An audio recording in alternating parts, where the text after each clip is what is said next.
Gavin de Becker, The Gift of Fear, Surviving Signals That Protect Us from Violence. Have you ever had a bad feeling while walking home at night? Or maybe you've been made uneasy by a stranger on the subway. Maybe you stopped dating someone because of that person's refusal to take no for an answer. The point is, we've all been in situations that didn't feel completely safe, and there's only one thing that keeps us from actually getting hurt: the instinct we call fear. Most acts of violence aren't unexpected. The signs are usually manifest, and our gut helps us escape by sending a queasy feeling through our bodies. To really use the gift of fear, however, we need to learn how to identify these signals with even more accuracy, putting our intuition to full use. So let's look at these signals and discover how we can empower our natural instincts.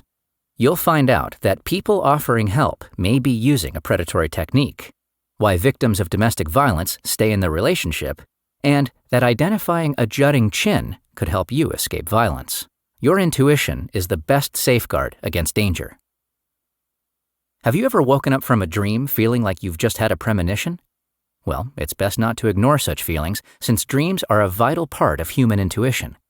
Your dreams can even provide you with an intuitive sense of looming danger. Michael Cantrell, a police officer, has observed this on the job, and he takes it very seriously. One day, Cantrell's patrol partner, David Patrick, told him that he'd had a dream in which he got shot.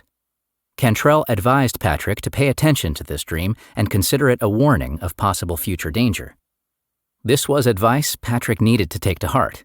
He often ignored intuition, a tendency that had put him in harm's way before. For example, the two policemen had once pulled over a car with 3 men inside. While Cantrell had sensed danger in this situation, Patrick hadn't noticed anything unusual. Cantrell noticed that the 2 men in the back seat refused to make eye contact and kept looking straight ahead, which he intuitively understood as a sign of danger even before his rational mind could react. Fortunately, when Cantrell asked the driver to step out, he noticed a gun on the floor of the car before any of the men could pick it up. Meanwhile, Patrick remained oblivious to these signals, standing calmly beside the car and smoking his pipe. Patrick's behavior demonstrates how ignoring your intuition, and thus the warning signs it picks up on, can have life-threatening consequences. Despite this incident, however, and his unsettling dream, Patrick didn't change his ways. Later, Patrick was on patrol alone, and he noticed a pair of men driving by who resembled armed robbers that the police were looking for. Instead of calling for backup, he confronted the men on his own. He pulled the car over and asked the driver to step out. While he was patting him down, the other man pulled out a gun and shot Patrick. Luckily, he survived.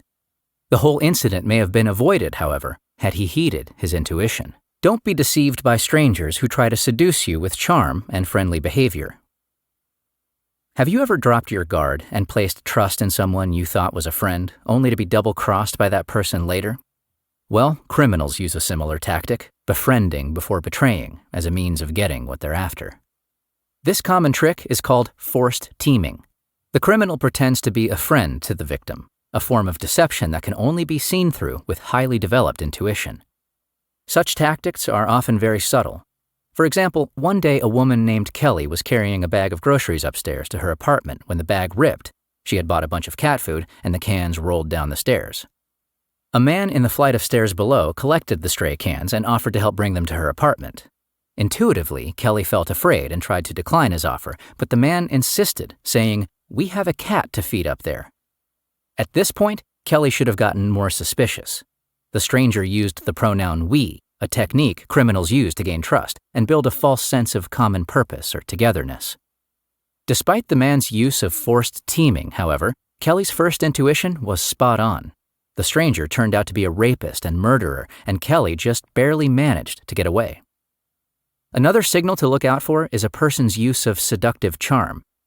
Most of the time, charming people don't have sinister intentions, but in the hands of a criminal, charm can be a powerful tool for disabling your intuition. So when you encounter a charming person, try to determine if it's natural, or if the person is trying to use charm to manipulate you.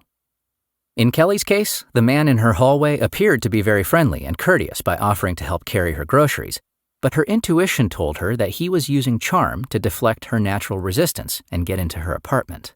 Protect yourself from criminals by reading body language and using empathy to predict their behavior. You've probably met someone who can enter a room and have their presence felt by everyone. Maybe they strike an intimidating pose by standing tall or trying to take up as much space as possible.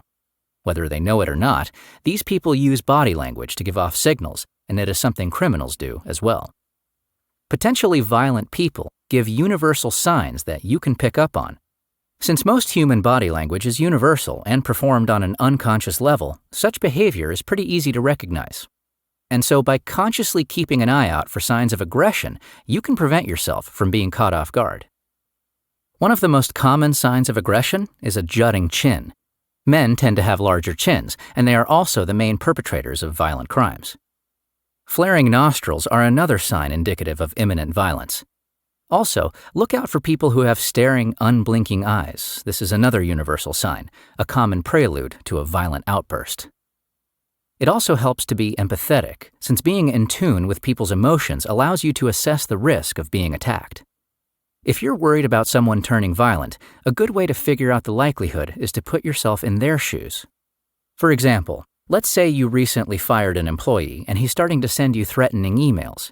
If you look at things from his perspective, you can try to figure out what his goal might be.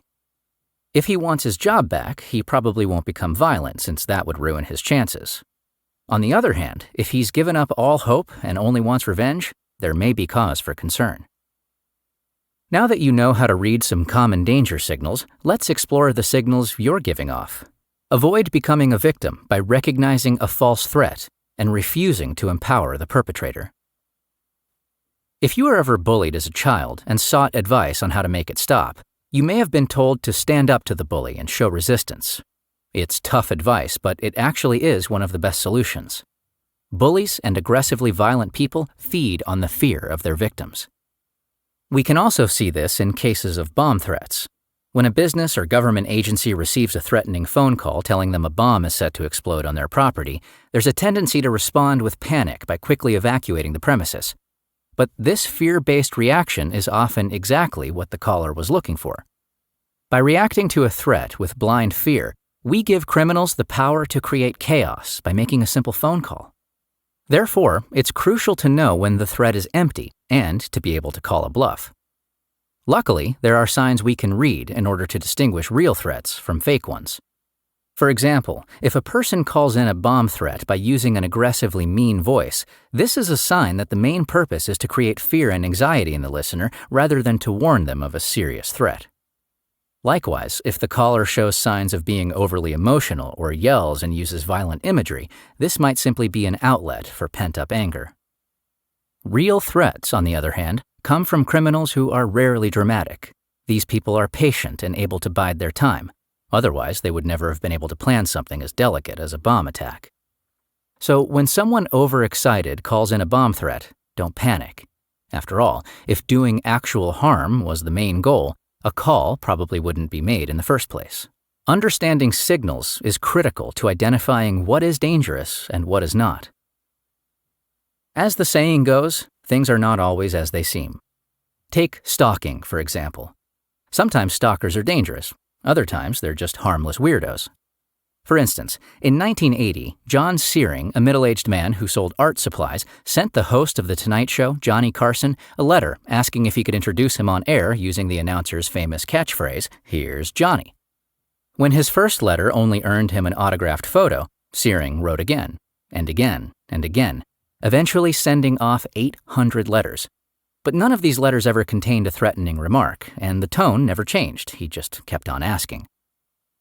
Ultimately, the producers became convinced of Searing's genuineness and harmlessness and invited him on the show. Of course, Carson asked Searing if he would finally stop writing the letters now, and Searing agreed, happily returning to his day job.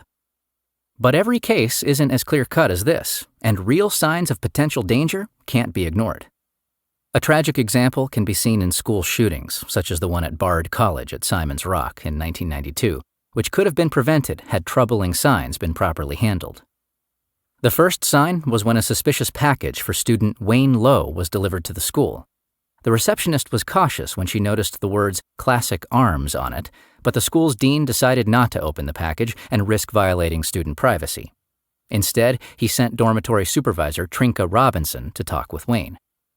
Robinson asked Wayne if she could see the package's contents, but Wayne refused, and by the time Robinson returned with her husband, the package was empty, and Wayne told them it had only contained harmless gun parts. Then, that very night, an anonymous call came in, warning school officials that there would be a shooting. Despite all of these warning signs, however, the police were never alerted. In the end, Wayne Lowe shot 6 people, killing 2 of them. Victims of domestic violence can lose their sense of fear by becoming addicted to the cycle of abuse. Drugs, alcohol, and food aren't the only things that people can get addicted to. You might be surprised to learn that abuse can also become an addiction. Oscillating between extremes is addictive, and a battered partner can come to rely on the feeling of well-being that follows whenever the abuse stops. The relief that comes when the violence finally stops is so great that it creates an addictive emotional high that is more intense than normal happiness. So in order to achieve that high, victims become reliant on abusive partners, giving them the power to control whether or not they are happy. This is why abused partners often remain in unhealthy relationships. Ultimately, this kind of relationship dulls the battered person's natural fear instinct. We see this in a case where a woman called a support line for victims of domestic violence. When the counselor asked if she was in immediate danger, the woman said no. But as the conversation continued, it became clear that the woman had locked herself in her bedroom and the husband was on the other side of the door holding a loaded gun. By continuing to live with repeated abuse, the woman's sense of fear had become so dulled that she didn't recognize the situation as dangerous. In order to feel genuine fear, she needed to be looking down the barrel of that gun. By constantly living through violent and potentially life-threatening situations, victims of abuse no longer see their partner as a real threat. They lose the instinct to protect themselves or seek help from others. On top of all this is the urge to stay in the kind of secure environment that a family provides, even if a member of that family is perpetrating the abuse. All too often, negligent school officials create an environment where children can sexually abuse other children. Sadly, there are constantly news stories about children being sexually abused by adults. But less reported are the stories of children being sexually abused by other children, and the fact that many of these cases could have been prevented. Prevention can happen once school officials realize that they often have all the information necessary to take precautions. For example, in one grammar school, a student by the name of Joey was caught sodomizing a 7-year-old boy in the bathroom. This wasn't his first offense. School officials were warned by Joey's previous school that he had been disciplined for committing arson, wielding a knife, threatening to take his own life and the lives of others, and for inappropriate sexual conduct with younger children. But here, as is often the case with schools, the officials ignored the warning signs and failed to take appropriate measures to protect their students.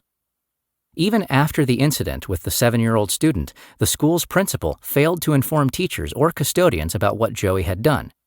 And to make matters worse, when Joey showed signs of learning difficulties, the principal agreed to have him transferred to a class of younger boys. They did take one measure to keep an eye on Joey, however. He was no longer allowed to use the bathroom unsupervised. Shockingly, though, it wasn't an adult who was told to monitor Joey. The duty fell to one of his younger classmates.